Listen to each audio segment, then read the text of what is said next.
Izin memperkenalkan diri, nama Genta Gumara, NPM 1913032030. Di sini saya akan menjelaskan tentang pengertian dasar negara dan negara hukum. Dasar negara berasal dari dua suku kata, yaitu dasar yang berarti landasan atau hal yang bersifat utama, dan pertama. Negara yang berarti sebuah organisasi kekuasaan yang di dalamnya terdiri dari sebuah rakyat, wilayah, dan pemerintahan yang berdaulat.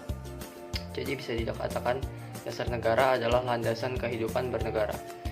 Menurut Karl Marx, dasar negara merupakan suatu peringkat yang mempunyai kekuasaan dalam menjalankan eksploitasi atau penindasan kepada kelas yang lain. Yang kedua ada negara hukum. Negara hukum terdiri atas dua kata, yaitu negara dan hukum, yang mengandung pengertian yang sangat luas. Para sarjana saja sudah memiliki perbedaan pendapat mengenai pengertian hukum pada istilah negara hukum. Yang perlu diperhatikan adalah unsur-unsur, elemen-elemen, atau ciri-ciri yang dimiliki oleh suatu negara yang disebut negara hukum. Yang pertama, yaitu terdapat pembatasan kekuasaan negara terhadap perorangan. Maksudnya seperti negara tidak dapat bertindak sewenang-wenang, tindakan negara dibatasi oleh hukum. Yang kedua, asas legalitas. Setiap tindakan negara harus berdasarkan hukum yang telah diadakan terlebih dahulu, yang harus ditaati juga oleh pemerintah atau aparaturnya. Yang ketiga adalah pemisahan kekuasaan.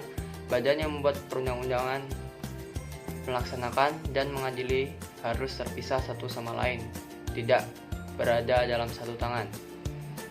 Itu saja yang dapat saya sampaikan. Terima kasih.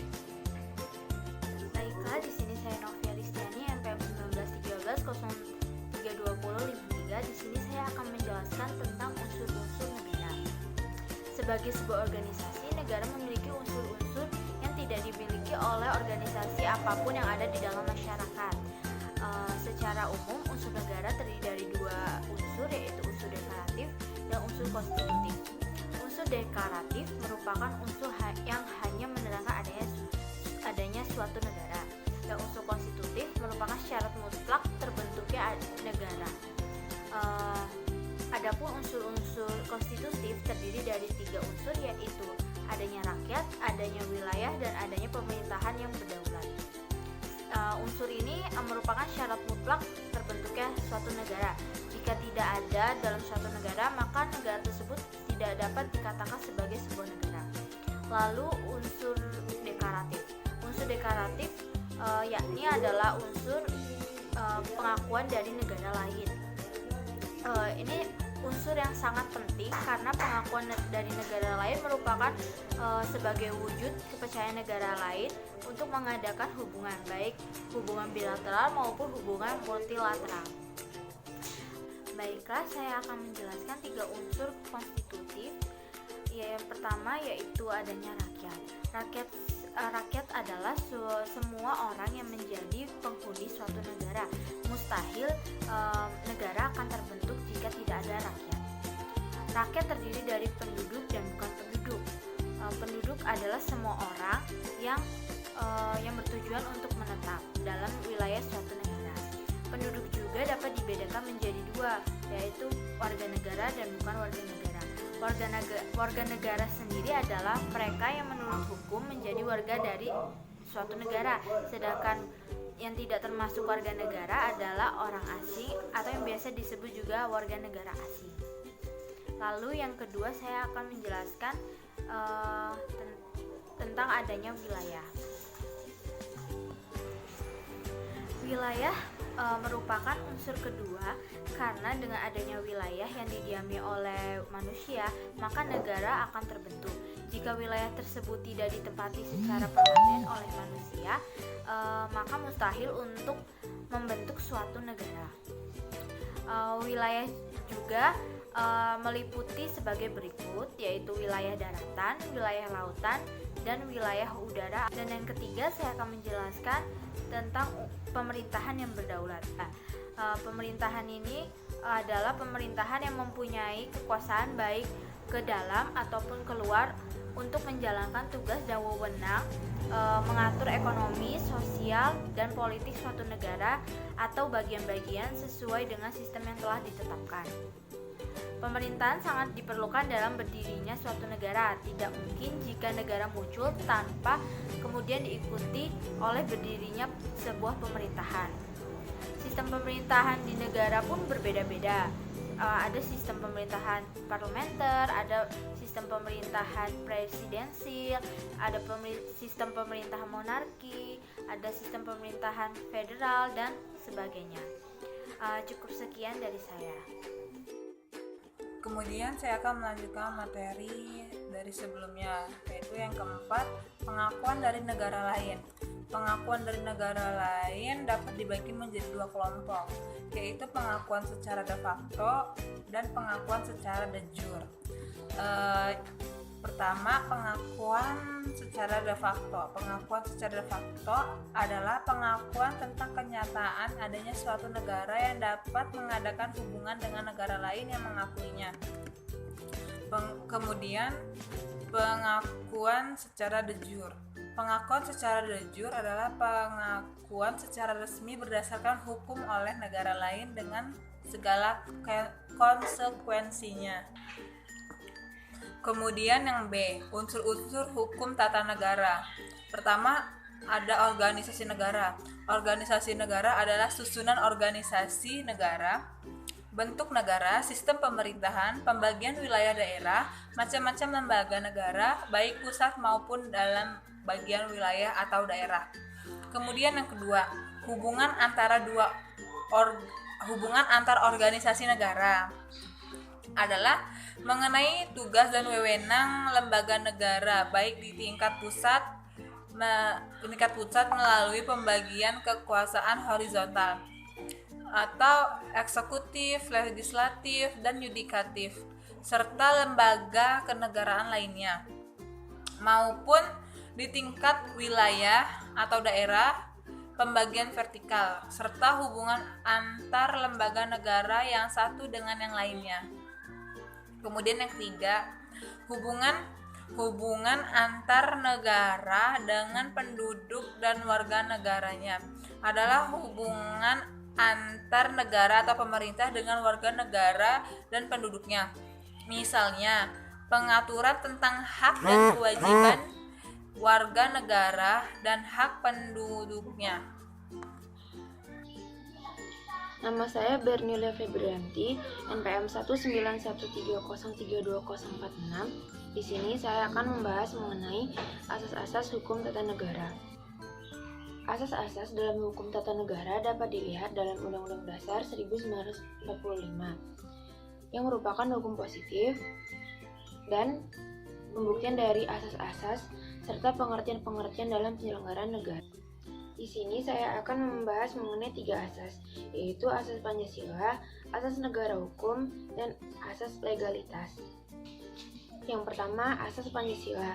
Bangsa Indonesia telah menetapkan falsafah atau dasar negara, yaitu Pancasila, yang artinya setiap tindakan atau perbuatan, baik pemerintah maupun rakyatnya atau masyarakat, harus sesuai dengan ajaran Pancasila. Dalam bidang hukum pun, Pancasila merupakan sumber hukum material, sehingga dalam setiap peraturan perundang-undangan tidak boleh bertentangan dengan sila-sila yang terkandung dalam Pancasila. Yang kedua adalah asas negara hukum. Berdasarkan dalam pasal 1 ayat 3 Undang-Undang Dasar 1945, negara Indonesia adalah negara hukum. Nah, atas ketentuan yang tegas tersebut, maka setiap sikap, kebijakan, dan tindakan, baik alat negara ataupun masyarakat, harus sesuai dengan aturan hukum. Dengan demikian, semua pejabat, alat negara, serta masyarakat Indonesia tidak akan dapat bertindak sewenang-wenang dalam menjalankan kekuasaan. Dalam negara hukum, hukumlah yang memegang komando tertinggi. Dengan kata lain, yang memimpin dalam penyelenggaraan negara adalah hukum. Hal ini sesuai dengan adanya prinsip the rule of law and not of man. Menurut Sujono Sukanto, istilah rule of law dapat ditinjau dalam 2 arti. Yang pertama, rule of law dalam arti formil, yang artinya setiap tindakan, perbuatan, dan kaidah-kaidahnya berdasarkan pada hierarki pemerintahan yang lebih tinggi, seperti adanya perlindungan terhadap HAM, adanya pemisahan kekuasaan, dan setiap tindakan atau perintah harus berdasarkan pada Undang-Undang Dasar. Yang kedua, rule of law dalam arti material. Hal ini mencakup adanya ukuran-ukuran tentang hukum yang baik atau yang tidak. Yang ketiga adalah asas legalitas. Asas legalitas tidak menghendaki para pejabat untuk dapat melakukan tindakan tanpa berdasarkan Undang-Undang Dasar yang berlaku. Dengan demikian, harus adanya jaminan bahwa hukum itu harus berdasarkan pada prinsip demokrasi. Sekian yang dapat saya sampaikan, saya ucapkan terima kasih. Asas selanjutnya dari hukum tata negara adalah asas negara kesatuan. Pada negara kesatuan, kekuasaan tertinggi atas urusan negara berada di tangan pemerintah pusat. Dalam pasal 1 ayat 1 Undang-Undang Dasar 1945 dinyatakan bahwa negara Indonesia adalah negara kesatuan yang berbentuk republik. Indonesia sendiri menganut asas negara kesatuan yang didesentralisasikan. Artinya, terdapat beberapa tugas-tugas yang akan dilaksanakan oleh daerah masing-masing. Hal ini akan menimbulkan hubungan timbal balik yang akan melahirkan hubungan pengawasan dan kewenangan.